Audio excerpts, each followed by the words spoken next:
రాష్ట్ర వ్యాప్తంగా కీలక కేసుల దర్యాప్తుల్లో అత్యుత్తమ ప్రతిభ కనబర్చిన పోలీస్ అధికారులకు ప్రోత్సాహకంగా ప్రతి 3 నెలలకు ఒకసారి ప్రకటించే ప్రతిష్టాత్మక award for best in crime detection award Prakasam జిల్లా పోలీసులకు లభించింది. మద్దిపాడు పోలీస్ స్టేషన్ పరిధిలో నమోదైన మర్డర్ కేసును విజయవంతంగా ఛేదించినందుకు ఈ అవార్డు ప్రదానం చేశారు. మంగళగిరిలోని డీజీపీ ప్రధాన కార్యాలయంలో జరిగిన కార్యక్రమంలో గౌరవ రాష్ట్ర డీజీపీ చేతుల మీదుగా గుంటూరు రేంజ్ ఐజీ సమక్షంలో ఈ అవార్డును పోలీసులు అధికారులకు అందజేశారు.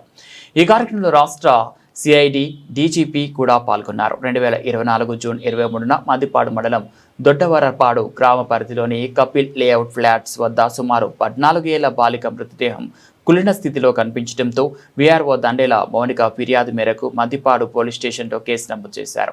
పోస్ట్ మార్టం నివేదిక ఆధారంగా ఇది హత్యగా నిర్ధారణ కావడంతో కేసును హత్య, సామూహిక అత్యాచారం పోక్సో చట్టం కింద నమోదు చేసి దర్యాప్తు చేపట్టారు. జిల్లా ఎస్పీ ఆదేశాల మేరకు ఒంగోలు డీఎస్పీ పర్యవేక్షణలో ప్రత్యేక బృందం దర్యాప్తు చేసి సాంకేతిక ఆధారాలతో 3 నిందితులను గుర్తించి 2025 డిసెంబర్ 30న అదుపులోకి తీసుకుంది.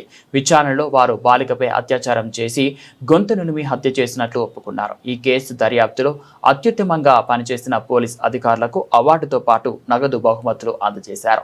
ఇలాంటి కేసులను సమర్థవంతంగా ఛేదించడం ద్వారా ప్రజల్లో పోలీస్ శాఖపై విశ్వాసం మరింత పెరుగుతుందని జిల్లా ఎస్పీ పేర్కొన్నారు. ఈ అవార్డు భవిష్యత్తులో మరిన్ని కేసులను సమిష్టిగా సమర్థవంతంగా ఛేదించేందుకు ప్రేరణగా నిలుస్తుందని ఆయన తెలిపారు.